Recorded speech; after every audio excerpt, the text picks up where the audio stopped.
বন্দি বিনিময় চুক্তির আওতায় হাসিনাকে ফেরত দেবে ভারত, আশা উপদেষ্টা আসিফের। ফেরানোর সিদ্ধান্ত রাজনৈতিক, জানালেন পররাষ্ট্র সচিব। অন্তর্বর্তী সরকার নিয়ে হাসিনার বক্তব্যে সমর্থন নেই ভারতের। সংসদীয় সভায় বিক্রম মিস্ত্রি, দলের সঙ্গে সীমাবদ্ধ নয় ঢাকা দিল্লির সম্পর্ক। নির্বাচিত সরকার ছাড়া চলমান সমস্যার সমাধান চ্যালেঞ্জ হবে, বললেন মির্জা ফখরুল। ভারত থেকে অস্থিরতার চেষ্টার অভিযোগ হাফিজের। এবং আয়নাঘরের অস্তিত্ব স্বীকার করলেন মহাপরিচালক। নির্যাতন হত্যার ঘটনায় ক্ষমা প্রার্থনা, র্যাব বিলুপ্তির সিদ্ধান্ত এলে মানা হবে। র্যাবে যে আয়নাঘরের যে বিষয়টা এসেছে সেটা আপনার এটা তো ছিল, আছে, এবং কমিশন আমাদেরকে নির্দেশ দিয়েছেন যে যা অবস্থায় আছে ওই অবস্থায় রাখার জন্য। আদালত এবং আইনের যে নির্দেশ সেটা আমরা মানতে বাধ্য। সংবাদ রাতে দেখছিলেন একেএসটিএম বার সংবাদ শিরোনাম, সঙ্গে আছে আমি শারমিন নান্সি। বন্দি বিনিময়ের চুক্তির আওতায় যথাসময়ে শেখ হাসিনাকে ভারত ফেরত দেবে বলে আশা করেছেন স্থানীয় সরকার উপদেষ্টা আসিফ মাহমুদ সজীব ভুঁইয়া। দেশটিতে বসে বিদ্বেষমূলক বক্তব্য দেয়া থেকে বিরত রাখতে ভারত সরকার ব্যবস্থা নেবে বলেই মনে করেন তিনি।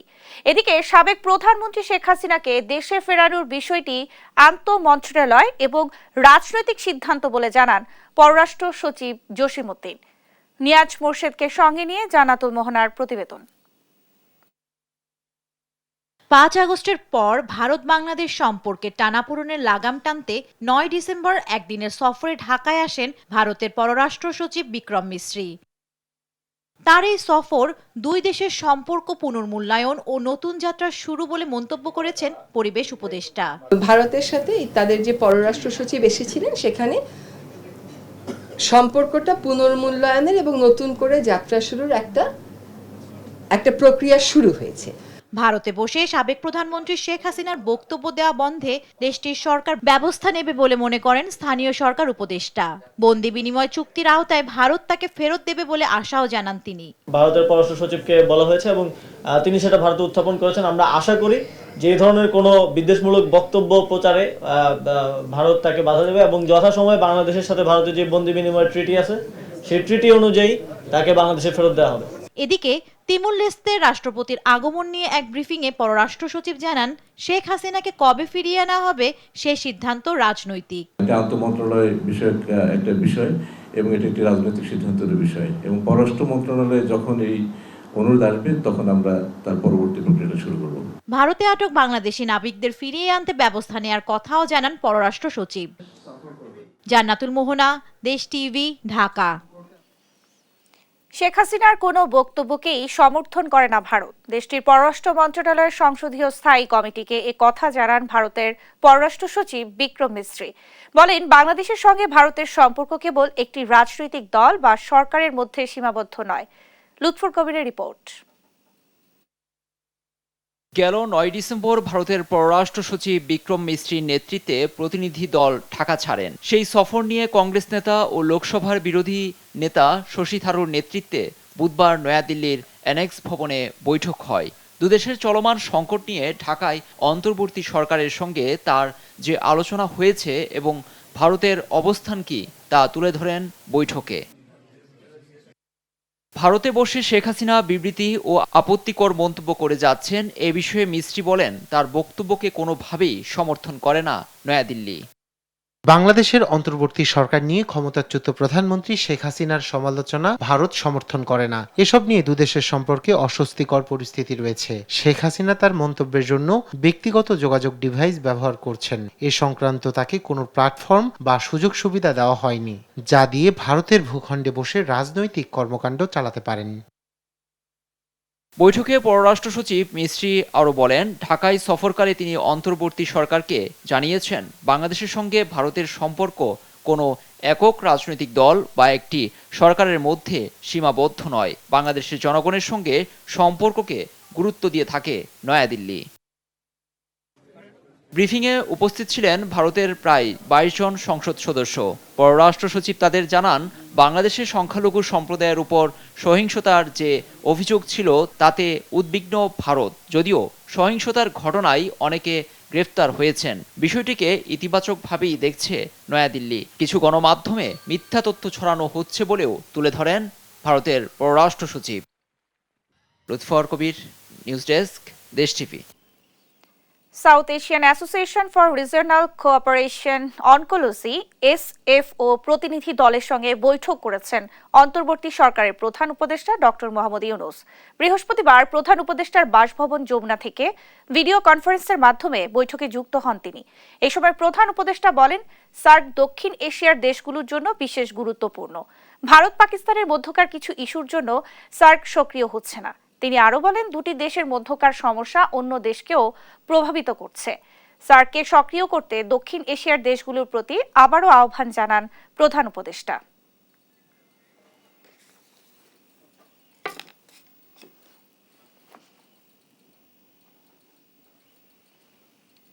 দেশে যেসব সমস্যা সৃষ্টি হয়েছে তা নির্বাচিত সরকার ছাড়া সমাধান করা চ্যালেঞ্জিং বলে মন্তব্য করেছেন বিএনপি মহাসচিব মির্জা ফখরুল ইসলাম আলমগীর।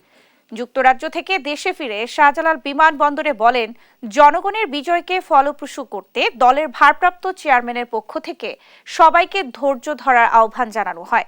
আর শেখ হাসিনা ভারতে বসে দেশকে অস্থিতিশীল করার চেষ্টা করছে এমন অভিযোগ করে দলটির স্থায়ী কমিটির সদস্য হাফিজ উদ্দিন আহমদ বলেছেন, ভারত যুদ্ধ শুরু করলে তা ভারতে গিয়ে শেষ হবে। সাইফুর রিপোর্টের প্রতিবেদন।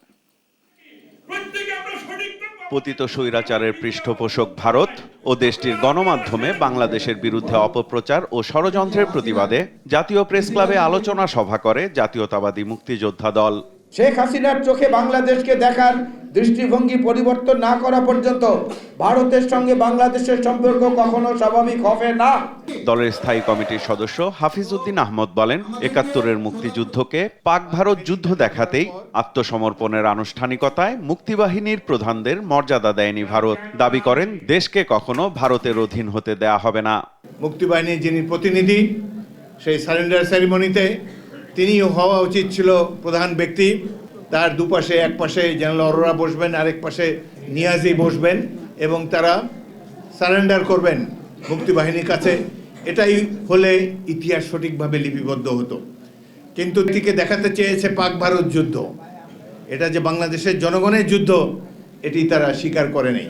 জীবন দেব, কিন্তু এই দেশকে কোনোদিন ভারতের পদানত হতে আমরা দিব না। যুদ্ধ যদি তারা শুরু করে, এই যুদ্ধ আবার তাদের দেশে গিয়েই শেষ হবে। এদিকে যুক্তরাজ্য সফর শেষে বৃহস্পতিবার দেশে ফিরেন বিএনপি মহাসচিব মির্জা ফখরুল ইসলাম আলমগীর। বিমানবন্দরে দলের ভারপ্রাপ্ত চেয়ারম্যানের বার্তা তুলে ধরার পাশাপাশি নানা ইস্যুতে কথা বলেন তিনি। বিশাল বিজয় সূচিত হয়েছে জনগণের। এই বিজয়কে ফলপ্রসূ করতে হলে অবশ্যই সকলকে ধৈর্য ধরে কাজ করতে হবে এবং গণতন্ত্রকে প্রতিষ্ঠা করতে হবে এবং গণতন্ত্রের যেটা প্রথম পদক্ষেপ ফটক, সেই ফটকে যে নির্বাচনের জন্য সকলকে প্রস্তুতি নিতে হবে। ওনার যখন সুযোগ হবে, অর্থাৎ আপনার মামলা মোকদ্দমা করে সেশনে চলে আসবে। বর্তমান সংকট সমাধানে নির্বাচনের গুরুত্বও তুলে ধরেন মির্জা ফখরুল ইসলাম আলমগীর। আমরা এখনো বলছি যে আমরা ন্যূনতম সংস্কারগুলো করে নির্বাচন দেওয়ার জন্য, এই জন্যে যে বাংলাদেশে যে সমস্যাগুলো তৈরি হচ্ছে, এই সমস্যাগুলো নির্বাচিত সরকার ছাড়া সমাধান করা বেশ চ্যালেঞ্জিং। রাজনৈতিক দলগুলো অন্তর্বর্তী সরকারকে ব্যর্থ করার চেষ্টা করছে, তথ্য উপদেষ্টার এমন মন্তব্যের সমালোচনাও করেন বিএনপি মহাসচিব। কি ধরনের বলেছেন, কি বলেছেন তা জানি না, কিন্তু ওনার এই বক্তব্য এটা রাজনীতি বিরোধী বক্তব্য এবং আমি আশা করি না যে তারা এই ধরনের বক্তব্য রাখবেন, কারণ রাজনৈতিক দলগুলো সবসময়ই এই অন্তর্বর্তী সরকারকে সমর্থন করেছে এবং সমর্থন করার উদ্দেশ্য একটা আছে, সেটা হচ্ছে গণতন্ত্রকে পুনঃপ্রতিষ্ঠা করা। সাইফুল রিপন, দেশ টিভি, ঢাকা। ফ্যাসিস্ট আওয়ামী লীগকে ভোটের মাঠে কবর দিতে হবে বলে মন্তব্য করেন জামায়াতে ইসলামের সেক্রেটারি জেনারেল অধ্যাপক মিয়া গোলাম পরওয়ার। বৃহস্পতিবার রাজধানীর পুরানা পল্টন মাঠে জামায়াতের ইসলামীর কর্মী সম্মেলনে এই মন্তব্য করেন তিনি। অন্তর্বর্তী সরকারের উদ্দেশ্যে গোলাম পরওয়ার বলেন, রাষ্ট্রের সব প্রতিষ্ঠান সংস্কার অন্তর্বর্তী সরকারের পক্ষে সম্ভব নয়, তাই নিরপেক্ষ নির্বাচন দিতে যেসব সংস্কার প্রয়োজন তার উপর গুরুত্ব দিতে হবে। তিনি আরো বলেন, অন্তর্বর্তী সরকার এসেছে অবাধ ও সুষ্ঠু নির্বাচনের মাধ্যমে জনগণের সরকার প্রতিষ্ঠার জন্য, কিন্তু তা বিলম্ব হলে পলাতক স্বৈরাচার ষড়যন্ত্রকারীরা সফল হবে। অন্তর্বর্তীকালীন সরকার ক্ষমতা এসেছেন, তার দায়িত্ব দেশ শাসন করা নয়, তিনি একটি অবাধ, নিরপেক্ষ, একটা ক্রেডিবল, একটা ইনক্লুসিভ, একটা ফ্রি ফেয়ার ইলেকশন তিনি দেবেন। কিন্তু সেই ইলেকশন দিতে অহেতুক বিলম্ব করার মধ্য দিয়ে দিল্লিতে বসে যারা ষড়যন্ত্র করছেন, আন্তর্জাতিক সমস্ত আইন লঙ্ঘন করে একজন পলাতক খুনের আসামিকে যারা আশ্রয় দিয়েছেন, যারা অডিও ভিডিও বক্তব্য দিয়ে আমার দেশের অখণ্ডতার বিরুদ্ধে ষড়যন্ত্র করছেন, তার বিরুদ্ধে অন্তর্বর্তীকালীন সরকারকে আইনি পদক্ষেপ নেওয়ার জন্য আমরা আহ্বান জানাই। দেখছেন সংবাদ রাত। র্যাবের বিরুদ্ধে গুম খুনের অভিযোগ স্বীকার করে ভুক্তভোগীদের কাছে ক্ষমা চাইল র্যাব। আয়নাঘর ছিল, আছে বলেও স্বীকার করেন বাহিনীর মহাপরিচালক। র্যাব বিলুপ্তির বিষয়ে সরকারের সিদ্ধান্তই চূড়ান্ত বলেও মতামত দেন তিনি। বলেন, কারো নির্দেশে আর গুম খুনে জড়াবে না র্যাব। সকালে র্যাব মিডিয়া সেন্টারের সমসাময়িক বিষয় নিয়ে মত বিনিময় সভায় এসব কথা বলেন র্যাব মহাপরিচালক AKM শহীদুর রহমান। শিউলি রায় রিপোর্ট। গণ অভ্যুত্থানের পর আলোচনায় আসে শেখ হাসিনার আয়নাঘর। চালানো হয় অভিযানও, উদ্ধার হয় 15 বছর ধরে আটকে থাকা বন্দীরা। এবার আয়নাঘর নিয়ে প্রকাশ্যে কথা বলেন র্যাব মহাপরিচালক।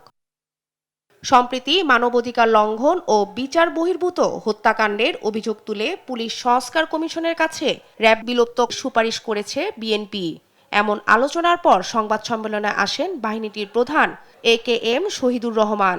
বলেন, বিলুপ্ত করা হলে মেনে নেবে র্যাব। এই সময় প্রথমবারের মতো র্যাবের বিরুদ্ধে গুম ও খুনের অভিযোগ স্বীকারও করলেন বাহিনীটির প্রধান। বললেন, গুম খুন কমিশন কাজ করছে। র্যাবে যে আয়নাঘরের যে বিষয়টা এসেছে সেটা আপনার এটা তো ছিল, আছে, এবং কমিশন আমাদেরকে নির্দেশ দিয়েছেন যে যা অবস্থায় আছে ওই অবস্থায় রাখার জন্য, কোথাও এখন কোনো রকম যেন কোনো পরিবর্তন না করা হয়। অ্যাকর্ডিংলি আমরা ঠিক ওইভাবেই রেখেছি যা যেভাবে ছিল অতীতে। এছাড়াও মহাপরিচালক জানান, এই পর্যন্ত 58 কর্মকর্তা সহ 4000-এর বেশি র্যাব সদস্যকে শাস্তির আওতায় আনা হয়েছে। র্যাবের যে সমস্ত সদস্য তারা আইন হাতে তুলে নেওয়া কিংবা তারা যদি অপরাধ কর্মে জড়িত হয়, আমরা তাৎক্ষণিকভাবে তাদের বিরুদ্ধে আমরা কঠোর ব্যবস্থা নেই।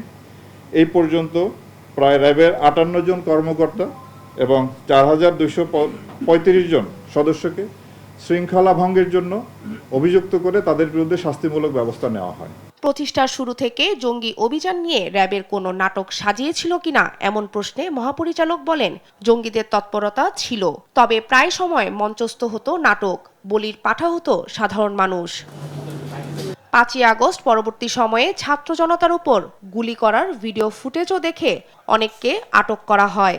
এখন পর্যন্ত সাবেক মন্ত্রীসহ মোট 353 জনকে গ্রেফতার করা হয়েছে বলে জানায় বাহিনীটি। শিউলি রায়, দেশ টিভি, ঢাকা। বাংলাদেশ ব্র্যান্ড ফোরামের আয়োজনে অনুষ্ঠিত হলো তৃতীয় বাংলাদেশ সি স্যুট অ্যাওয়ার্ড ও 8ম লিডারশিপ সামিট। সন্ধ্যায় রাজধানীর একটি 5 তারকা হোটেলে এই অ্যাওয়ার্ড অনুষ্ঠানের আয়োজন করা হয়। বাংলাদেশের ব্যবসায়িক ক্ষেত্রের 22 জন শীর্ষস্থানীয় কর্মকর্তাকে সম্মাননা প্রদান করা হয়। প্রতিযোগিতায় 33টি ব্যবসায়ী প্রতিষ্ঠানের পক্ষ থেকে 87টি মনোনয়ন জমা পড়ে। এবছর 24টি বিভাগে বিজয়ীদের সম্মাননা প্রদান করা হয়। এই অ্যাওয়ার্ড অনুষ্ঠানে উপস্থিত হয়ে বক্তারা বলেন, পরবর্তী প্রজন্মের নেতৃত্বকে অনুপ্রাণিত করার জন্যই এই আয়োজন।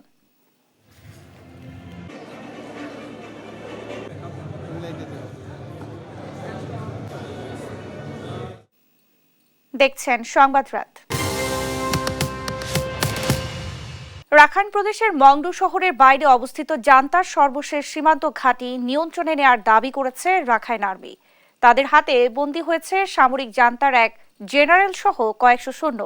আটক জেনারেল সহ জান্তা সৈন্য, ঘাঁটি থেকে জব্দ করা অস্ত্র ও গোলা বারুদের ছবি প্রকাশ করেছে সশস্ত্র বিদ্রোহী গোষ্ঠীটি। এ নিয়ে বিস্তারিত থাকছে রায়হান কবির শুভ্রের ডেস্ক রিপোর্টে।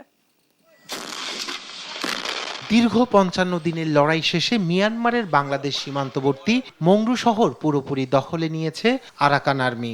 ঘাঁটিটির পতনের পর পালিয়ে যায় সরকারি সেনা সহ অন্যরা, কিন্তু পালানোর পরও অন্তত 80 জন রোহিঙ্গা বিদ্রোহী, সরকারি সৈন্য ও জান্তার মিলিটারি অপারেশন কমান্ড 15 এর কমান্ডার ব্রিগেডিয়ার জেনারেল থুরেনতুনকে আটক করে আরাকান আর্মি।